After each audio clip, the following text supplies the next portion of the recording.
Et donc là, donc pour les guides, il faut savoir que vos guides, ce sont des êtres ou qui ont pu vivre déjà sur Terre et qui ont énormément évolué et ont atteint l'éveil et qui aujourd'hui sont capables de vous guider. Donc ça peut être aussi une grand-mère ou une arrière-grand-mère ou quelqu'un de votre famille au départ. Et ensuite, ça peut être donc après des anges ou des guides ou des saints, des gens qui ont atteint un état de sainteté. Je vais vous expliquer pour moi. Au départ, j'avais un guide qui se présentait. Je ne savais pas du tout qui était ce guide.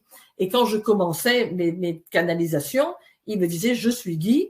Et parce qu'au départ, je faisais les missions d'âme et les gens venaient me voir pour connaître leur mission d'âme.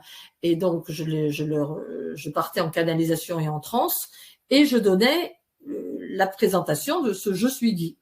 Et quand je voulais savoir qui était Guy, il me dit « t'as pas besoin de savoir, je t'ai connu dans une autre vie, j'ai pour mission de t'aider à devenir ce que tu vas devenir. » Et donc, voilà, j'ai accepté. Hein.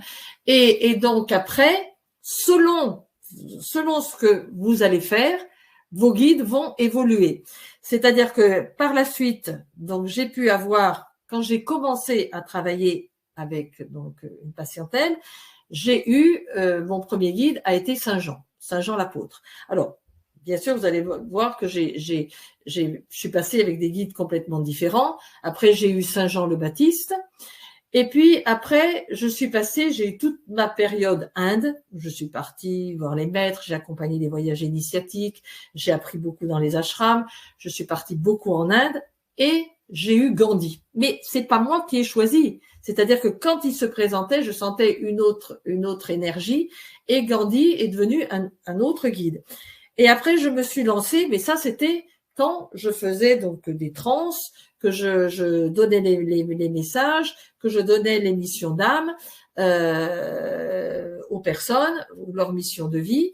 Et quand j'ai commencé ensuite à faire de la guérison, parce que moi la voyance, ça ne m'intéressait pas. Avant, j'avais la voyance, mais j'ai dit, moi, on m'appelait à 10 heures du soir, 11 heures du soir pour me demander, ou dans la journée, est-ce qu'il va revenir, est-ce qu'il va si.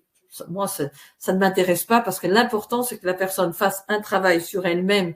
Et vous voyez, des fois, vous voyez des voyants c'est vrai, ils voient juste peut-être pour vous, mais et qui vous disent que vous allez rencontrer quelqu'un ou que vous allez avoir tel ou tel travail ou telle chose, et vous le voyez jamais arriver. Mais pourquoi vous le voyez jamais arriver? Parce que il y a un travail à faire sur soi avant et que les guides de lumière nous demandent de faire un travail. Ils nous ont toujours dit « aide-toi et le ciel t'aidera ». Ça, c'est vraiment important. Et donc, c'est important de faire ce propre travail pour pouvoir arriver, c'est vrai, à ce qui est prévu et à ce que voient ces gens-là qui peuvent vous dire qu'en effet, vous allez vivre ça, ça, ça et ça, mais il y a un travail à faire pour y accéder.